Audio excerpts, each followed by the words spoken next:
Okay, digital funder. How can I increase conversion for my e-commerce website? There's lots of ways, give them an offer which they can't say no to. Um, Change the call to action button, put up a video, show the benefits and the features of your product. And one of the best ways to increase conversion rate is to use high quality photography and photos. That will increase your conversion rate. So don't skimp. Don't just take the photo with your iPhone and put it up. You want to increase and you're serious about increasing your conversion rate on your e-com website, then you need to invest in good photography.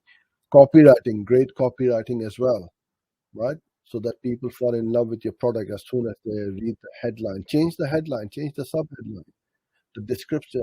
All these things need a lot of work. You can't just throw in a few photos, write a headline and the description. If it's not working, you've got to keep changing and tweaking. So there's lots of things you need to work on, and one at a time. Change the photo and see what happens. Then change the headline or the title and things like that. Keep optimizing until you start to see the results.